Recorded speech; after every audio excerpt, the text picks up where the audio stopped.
Bonjour chers amis internautes et bienvenue au journal sur Mouride TV.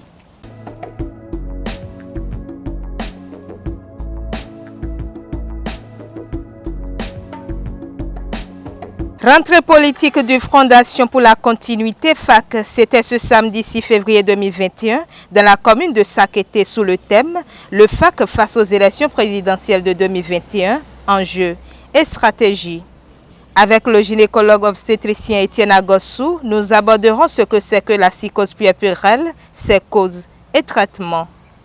Et puis en fin d'édition, nous parlerons avec quelques leaders religieux de l'importance que revêt le port des babes chez les fidèles musulmans.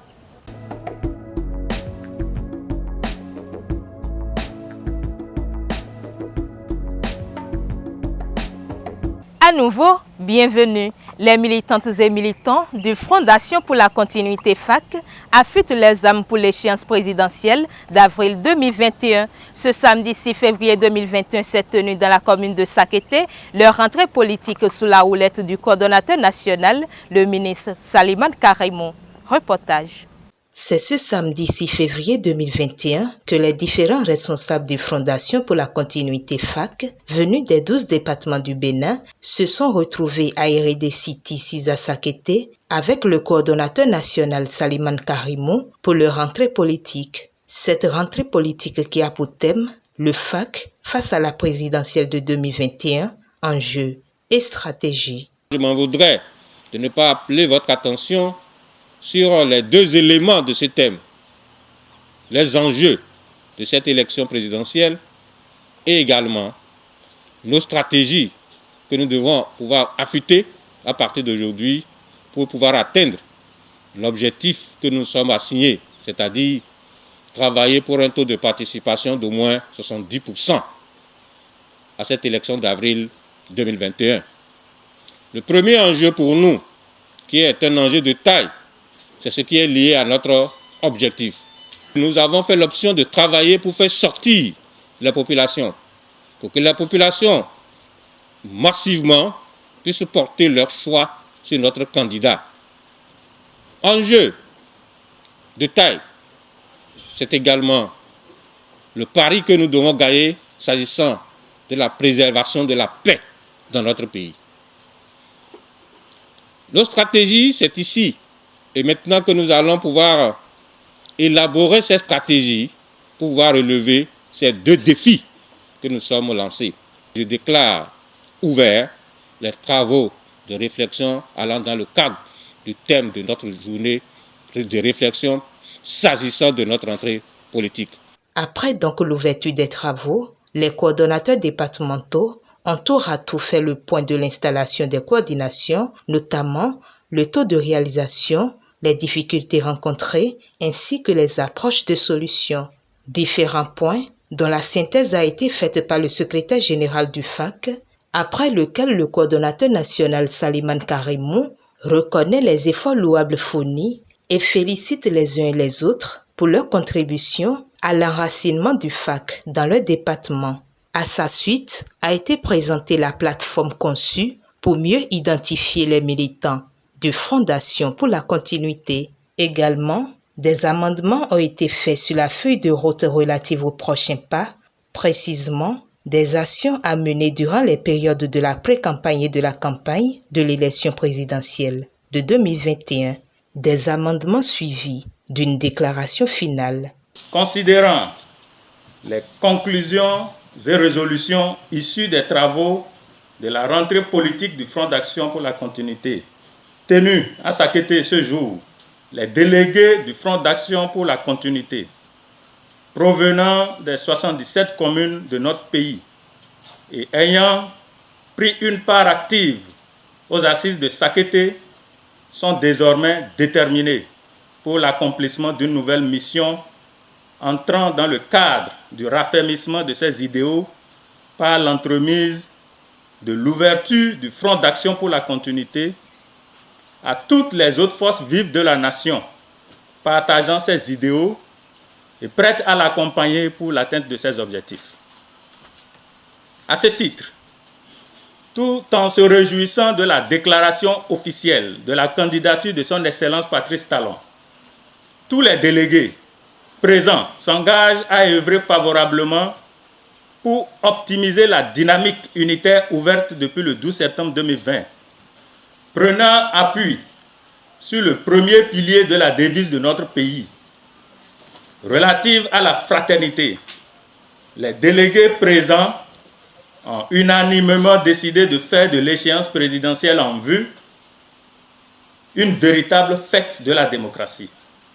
À cet effet, émus par le fait que notre pays est le berceau de la démocratie en Afrique, ils invitent en outre le peuple béninois en général et les candidats à l'élection présidentielle du 11 avril 2021 en particulier, de faire triompher une fois encore le génie béninois en démontrant pacifiquement à la face du monde la vitalité de notre démocratie.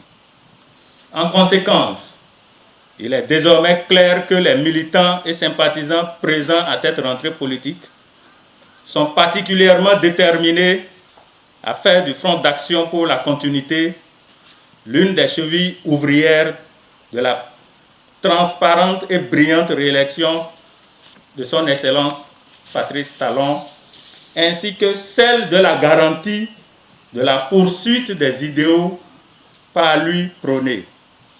Pour ce faire, ils ont par ailleurs décidé d'œuvrer inlassablement à la préservation de la paix en ne cédant jamais à la provocation sous aucune forme, avant, pendant et après l'échéance présidentielle en perspective.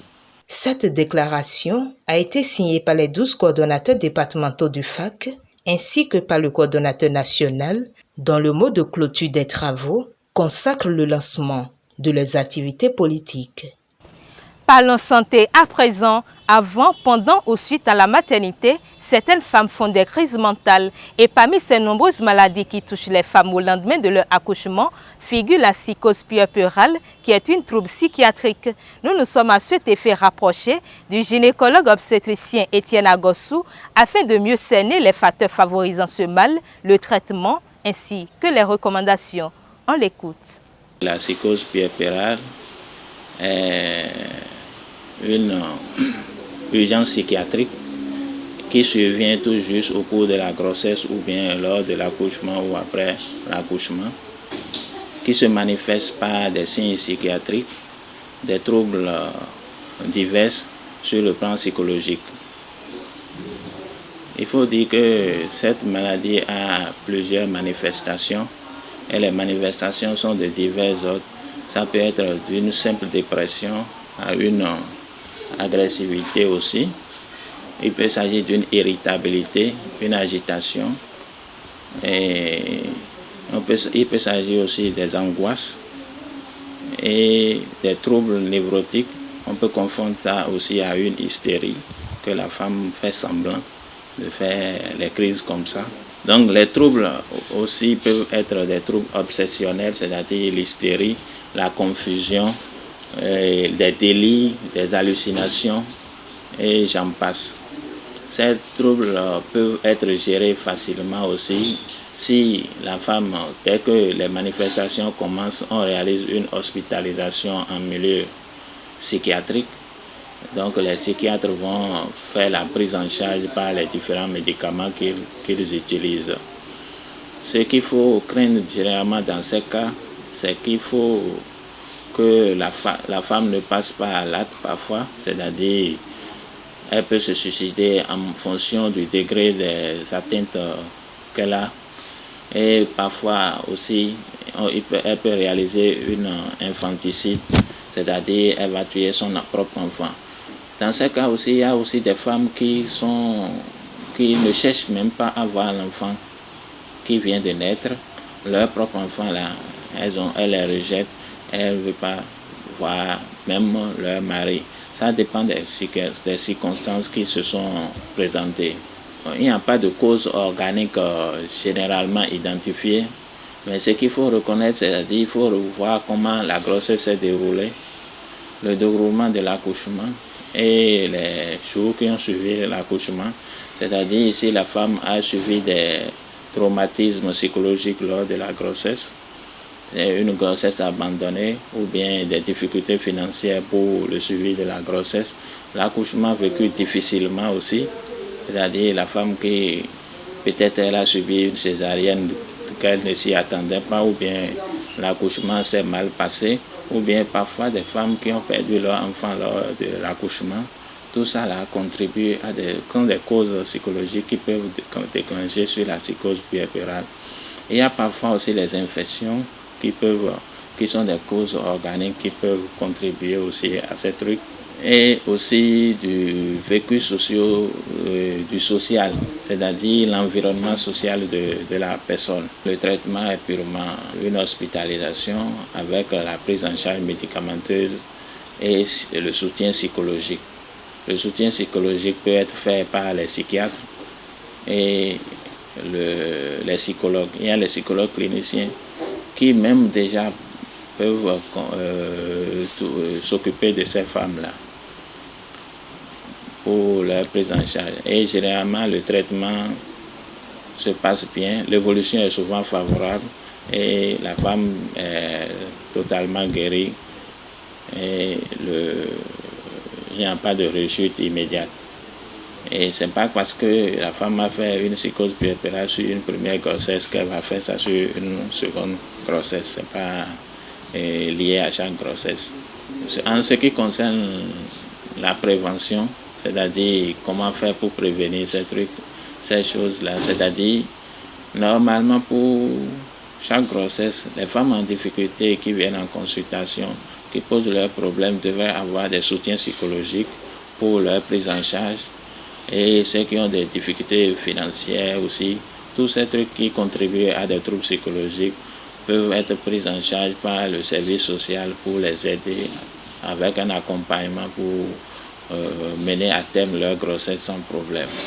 Généralement, si une femme a fait une psychose puerpérale, je pense que ce qu'il faut leur recommander, c'est le soutien psychologique, c'est-à-dire le fait d'échanger avec un psychologue, de parler de ses problèmes, de ses difficultés avec un psychologue. Celui-ci lui apporte les éléments nécessaires pour surmonter ces trucs, au lieu de les laisser et d'accumuler des frustrations ou bien des difficultés qui peuvent agir sur son psychisme.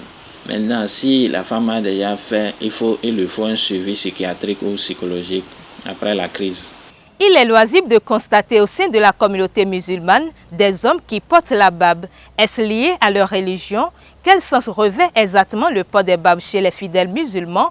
Quelques leaders religieux répondent à ces préoccupations.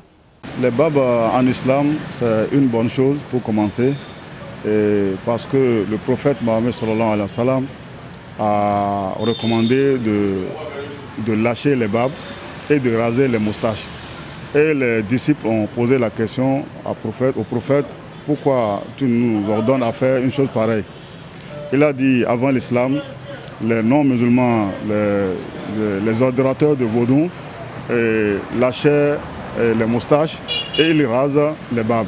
Donc pour se faire différencier, il faut que les musulmans rasent les moustaches et lâchent les barbes et de le mettre en propre. Normalement, c'est tous les musulmans, un musulman qui aime son prophète Mohammed doit suivre son chemin. Parce que la sunna, c'est le chemin de Mohammed. Et tous les musulmans doivent le suivre parce que c'est lui qui va nous faire entrer dans le paradis au dernier jour.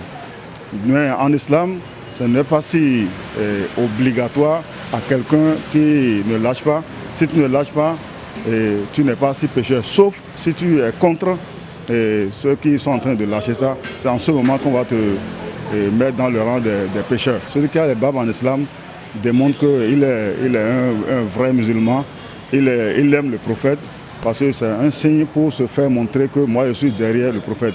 Parce que si tous les jours tu rases, c'est comme si tu es contre ce que le prophète Mohammed a recommandé. Donc c'est une bonne chose et ça fait encore d'économie à ne pas aller acheter les lampes tous les jours. Donc c'est conseillé en islam de laisser les barbes et ça rend beau. C'est pourquoi vous allez voir toujours les imams, presque tous les imams ont de barbes, sauf quelques-uns parmi nous qui croient que c'est en rasant qu'on est beau ou bien qu'on est aimé par les, je ne sais pas ce qu'il faut dire, Mais c'est une chose d'honneur. Si on te voit en barbe, on va voir que vraiment, toi, tu es quelqu'un qu'on doit respecter. Je profite de l'occasion pour demander à ceux qui n'ont pas commencé par lâcher, parce que moi, j'étais parmi ceux qui rasaient. Mais un jour, je me suis posé la question, est-ce que je vais toujours faire ça? Donc, alors que je suis imam, donc je profite de l'occasion de dire à mes collègues imams, ceux qui n'ont pas les barbes, de lâcher leurs barbes. C'est de bénédiction et c'est suivre notre prophète Mohammed. Et ce n'est pas les imams seuls, un vrai croyant qui a dans son cœur que c'est le prophète Mohammed qui va le sauver le dernier jour, doit suivre ses chemins. Et tout d'abord, l'islam a demandé à l'homme de garder la barbe parce que celle-ci fait partie de la beauté et la plénitude d'apparence masculine. Alors, cet impératif, le prophète sallallahu alayhi wa sallam, dans les 10 actions que le prophète nous a expliquées, on a du fait de garder la barbe fait partie de ces 10 actions et qui fait partie de la plénitude d'apparence en islam. De cet impératif, tel que je l'ai dit, le prophète sallallahu alayhi wa sallam nous ordonne de garder les barbes et de couper les moustaches. Ouais, donc, c'est une ordonnance prophétique qui demande à tout homme musulman, que tu sois leader religieux ou fidèle musulman, c'est ce que le prophète sallallahu alayhi wa sallam nous a demandé de faire. Et vous allez constater avec moi que toutes les religions au monde, il y a ceux qui conservent leur barbe, que tu sois leader ou non. Mais le prophète sallallahu alayhi wa sallam, il a dit, pour faire la différence, nous qui sommes des musulmans, nous devons nous débarrasser des moustaches et on va conserver la barbe. C'est une ordonnance prophétique. Non, mais en fait, la beauté, telle que je l'ai dit, j'ai dit que cela fait partie de la beauté de l'homme. L'islam étant une religion qui nous demande la propreté, on a le droit de le rendre beau à tout moment et de rendre nos barbes jolies.